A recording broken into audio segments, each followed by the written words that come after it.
Hi, I'm Joe McCabe and you're watching FEARnet. We're here tonight at the Hollywood premiere of Midnight Sun with the film's creators, Mr. Matt Compton and Mr. Scott Leberecht. I was really tired of vampires being something that's cool to be or sexy or powerful. I wanted it to be something that's real and debilitating and a problem for the character. And right around puberty, he starts to have a skin condition where he can't go in the sun anymore. As he matures, more of the symptoms of what it means to be a vampire start to arise. The sun and the need for blood being his two major problems. He meets this girl, Mary, who's played by Maya here. Mary also has kind of a night, she's like a creature of the night as well, so they develop a really strong bond really quickly, and they're both, you know, kind of concealing these secrets from each other, and that's where the drama of the film ensues. We really look at vampirism as an addiction or as a social disease, and Mary, the character that I play, of course,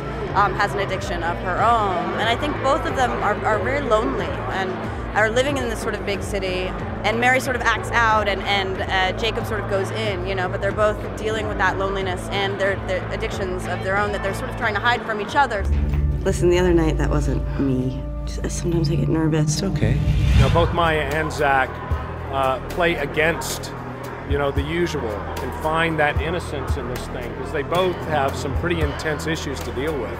And to find the innocence is pretty amazing. The movie unfolds in his struggle to maintain relationships and keep his life sort of human, even though he's turning into something that's not human. Yeah. The journey that he goes on as he's transforming, you see his humanism and you see his vulnerability, and that makes him immediately likable.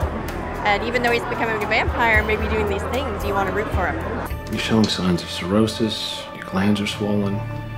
Your body's telling me you're malnourished, but you say you're eating like a horse. Marcus is a blood-peddling drug dealer, and he befriends Jacob and quickly turns the tables on him along the way, and also gets turned by Jacob into a blood-sucking monster. I played Detective Ginsley, who just simply put is investigating a murder, and I suspect Jacob. One thing leads to another, and pretty soon I'm zeroing in on him, and we find him, and that's it. Yeah, bro. Take it. The hospital don't need it, man. And I can get some more. This film is so, you know, it's not a typical vampire film, so that's what was so special and kind of unique about it for me. You know, I almost forgot it was a vampire film in my first viewing of it. It's coming from a much more emotionally rooted place. It's about addiction.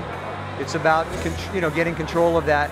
And yeah, I tell people all the time, I'm hesitant to say it's a vampire film, because it's kind of the anti-Twilight. To me, it was really about a much more realistic approach to a vampire movie than I'd ever seen before. And that's what really interested me about it. Is this guy felt like a real guy, and this felt like this could actually happen to somebody. When I talk about this film, I talk about it as a vampire love story. You know, the reluctant vampire, and you really don't see that. I think that really reflects a difference in the vampire genre as it's been displayed over the last, I don't know, 8 or 10 years. This film in particular has now made me a fan of the vampire genre film because of how it approached the genre. Lost Boys was great, you know, because it handled the genre in a very unique fashion, and I think this film has done the same. And it sort of walks the line between genres, I think.